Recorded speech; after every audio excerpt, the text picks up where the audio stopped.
Dieu fasse de vous des servantes de Dieu, des prophétesses, des puissants serviteurs de Dieu. Parce que Dieu veut voir les enfants de Dieu qui tiennent bien leurs paroles. Vous comprenez? Mais si vous ne respectez pas votre parole, c'est compliqué. Veuillez m'excuser. Il dit ici, ils ne peuvent plus prier. Ils ont quelque chose d'autre à faire. Vous voyez? Voilà la raison pour laquelle vous n'arrivez plus à prier. C'est parce que vous avez quelque chose d'autre à faire. Tracez votre journée. Même si tu as fait tant des ordres depuis 6 heures jusqu'à 20 heures, mais avant minuit, mets les genoux à terre, demande pardon, lis un verset biblique, tu te réveilleras bien demain. Mais quand tu dors dans la même condition, 2, 3, 4 jours, ta situation va s'empirer. Et c'est dans cette condition-là que nous recevons le mauvais sort. Vous comprenez? C'est dans cette condition, quand tu localises, programmation, on lance, ça t'atteint. Mauvais sort, blocage, pas d'avancement. Tu tournes en rond, mais parce que tu ne respectes pas le choix que tu as pris de servir Dieu. On n'a pas dit qu'en servant Dieu, tu n'auras pas de faiblesse. Il y aura des faiblesses, mais il va nous encourager. Vous comprenez? Personne n'est parfait. C'est lui seul qui est parfait. Et il se souvient que nous sommes faibles. Mais on doit faire un peu d'effort.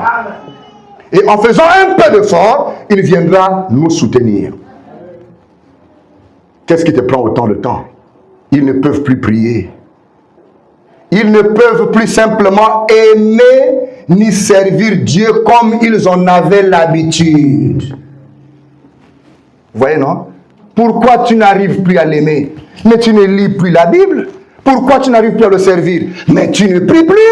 Ce sont ces 2 choses-là seulement qu'il faut accomplir par jour pour que tu te rapproches davantage de lui. Pourquoi? Une simple brochure de 31 pages. 1 mois. Tu ne parviens pas à lire. Mais alors, qu'est-ce qui te prend le temps pour ne même pas lire une brochure de 31 pages? Et comment tu vas évoluer spirituellement? Ce sont les choses avec lesquelles tu accordes plus d'intérêt. C'est là où ta vie est attachée. Donc, même si le pasteur vient étant consacré, l'onction coule sur lui. Peu importe ce qu'il va faire, les anges disent, tu perds ton temps. Tu finis de prier, il retournera dans ces choses. Elle va retourner dans ces choses. Et c'est ta vie qui rend impuissant la prière du pasteur. Amen. Oh, la vie est difficile. Je n'arrive pas à prier. Je n'arrive pas à changer, mais fais un peu d'effort. Il y a une dame qui disait, je vous ferai lire ça, oh Seigneur, si tu peux seulement m'enlever l'esprit de mensonge, si tu peux seulement m'enlever l'esprit de critique, si tu peux seulement m'enlever l'esprit du Congo-ça, je commencerai à bien te servir. Une fois lui a dit que, mais tu dois aussi faire quelques efforts. Amen. Mais si tu ne prends pas une décision, comment Dieu va venir t'apporter sa main? Ils ne peuvent simplement pas aimer ni servir Dieu comme ils en avaient l'habitude. Pas de place pour lui dans l'hôtellerie. Et ceci arrive au temps de la fin, mon ami.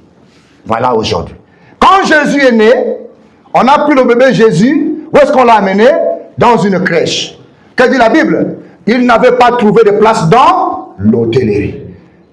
Pourquoi? L'hôtellerie était saturée. Jésus, tu n'as pas de place ici. Va dans la crèche. Il est parti là où il y avait les bœufs, là où il y avait les vaches, là où il y avait un endroit sale. Parce que dans l'hôtellerie, il n'avait plus la place. Mais l'hôtellerie était occupée par quoi? L'hôtellerie était occupée par les jeux de cartes. L'hôtellerie était occupée par la boisson. L'hôtellerie était occupée par le copain. L'hôtellerie était occupée par sa copine. L'hôtellerie était occupée par la masturbation. L'hôtellerie était occupée par la drogue. L'hôtellerie était occupée par la cigarette. L'hôtellerie était occupée par le mensonge. L'hôtellerie était occupée par le manque de respect à son mari. L'hôtellerie était occupée par le manque de respect à ses parents. L'hôtellerie était occupée par les avortements. Jésus veut venir naître dans ton cœur. Mais l'hôtellerie qui est ton cœur est saturée. Obligé de faire demi-tour. Jésus est parti naître où? Dans une parce qu'il n'y avait pas de place pour lui dans l'hôtellerie. Lisez Luc chapitre 2. Nous avons lu ça ici, non? À partir du 1er verset jusqu'au verset 7, ça dit qu'il n'a pas eu de place dans l'hôtellerie. Tout était saturé. Voilà la raison pour laquelle Jésus n'a pas de place dans ton cœur. Parce que le maquillage occupe le cœur. Le temps qu'on veut prier, les ongles. Les ongles. 2 heures de temps pour les ongles. Mais 1 minute de prière, c'est un problème. Le cœur est occupé par les ongles. Le cœur est occupé par la perruque. Depuis 19 heures jusqu'à 3 heures. Perruque. Là, tu n'as pas bien fait ma co. Restez. Là, tu veux bout carré. Au bout rectangle. Faire bout triangle. Pour qu'on me voit bien. Le cœur est occupé par des choses inutiles. Et on vient lourdement le matin. Lourdement le matin. On pèse plus que peut-être que 50 tonnes de démons. Pasteur, là où tu me vois là, c'est compliqué, pasteur. Le bout carré d'hier là qu'on m'a fait sur la tête. Ça a pris le temps, pasteur. Et impose-moi les mains. Ah bon? Vous comprenez, non? Dans cette condition, sans la confession, de quelle onction tu cherches? Hein? On vient là le matin, là, oh, pasteur, là où tu me vois là, je vais même me suicider. C'est faux. Tous ceux qui disent qu'ils veulent se suicider, là, ils mentent. Faites bien les vérifications. Toutes les personnes sur la terre qui disent que je vais me suicider, c'est faux, ils ne se suicident pas. Quand quelqu'un veut se suicider, vous comprenez seulement que l'union, où il s'est pendu là-bas. 4 heures du matin, il a mis le tabouret, il est parti. Ce sont des intimideurs. Vous comprenez, non? Oh, pasteur, si tu ne pries pas. Pasteur, si tu ne pries pas. Ce soir même, là, ce soir même, je vais me suicider. Je te donnerai ma cravate. Va attacher. Vous comprenez? Amen. Change ta vie, frère. Et Jésus te changera. Amen. Change ton comportement. Et Jésus te changera. Et commence à changer ton caractère. Et Jésus va te changer. Tu n'as pas affaire à un jeune pasteur. Hein? Tu as affaire à un vieux dans le corps d'un jeune. Je te vois très bien. Avant que tu parles, je suis déjà averti. Je suis très bien averti. Je travaille avec quelqu'un qui me fait du Congo ça. Avant que tu viennes. Père, qui est cette personne qui veut venir me voir là? C'est qui? On ne t'en fait pas. Mise au point. Voilà. Il est comme ça, il est comme ça, il est comme ça, il est comme ça, il est comme ça. Elle est comme ça, elle est comme ça, elle est comme ça, elle est comme ça, elle est comme ça. Mais attends là ici.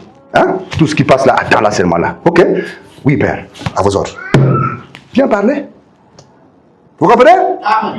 Le médecin qui reçoit le patient, qui est malade, le premier jour à l'hôpital. Oh docteur, j'ai mal ici. Ah bon? Tu as mal à la cuisse? Oui. Allez, viens ici. Catherine, amène le Kirimax. Ça, c'est un faux médecin. Vous comprenez? Mais un médecin, digne du nom médecin, va bien te coûter. Ok? Tu as mal à la cuisse, hein?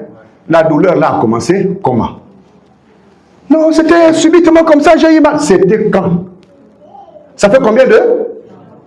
Ça fait déjà 1 semaine. Ah bon? Oui. Mais avant la douleur là, tu as eu encore mal à la tête? Oui. J'ai eu mal à la tête. On a mal à la tête. Est-ce que tu as aussi eu les vertiges? Oui, docteur.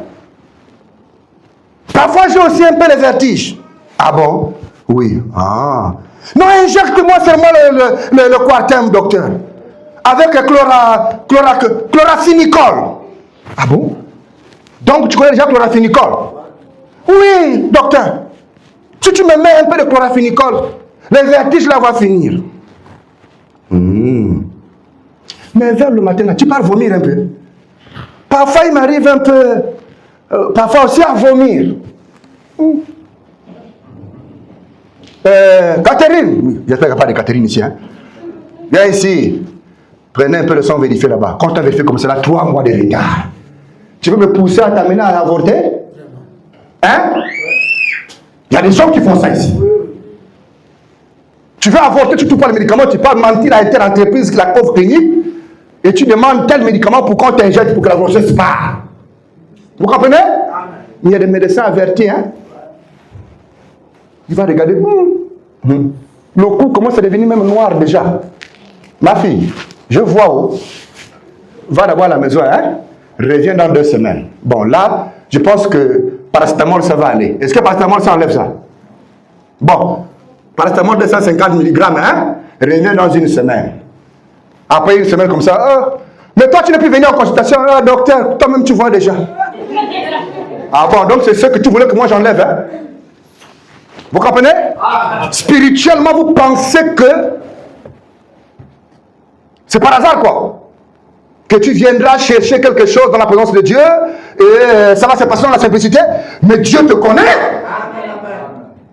Quand vous partez rencontrer un ganga, quand vous partez rencontrer les femmes là en brousse là-bas pour les consultations, n'est-ce pas une traite avec un génie? N'est-ce pas qu'il vous dit que non, on ne parle pas ici. Je parle avec le génie, n'est-ce pas? Oui. Mais c'est le génie qui lui dit qui tu es. Et vous pensez que Jésus ne peut rien dire à ses serviteurs? Il n'y a plus de place dans le cœur pour la prière. Tous les jours, tu ne penses qu'à l'argent. Tous les jours, tu ne penses qu'au mariage. Tous les jours, tu ne penses qu'aux copains. Tous les jours, tu ne penses qu'au voyage. Tous les jours, tu ne penses qu'il faut qu'on me voie. Il faut que je sois ceci. Il faut que je sois cela. Tous les jours, c'est ce qui occupe ton cœur. Mais il n'y a pas de place pour là.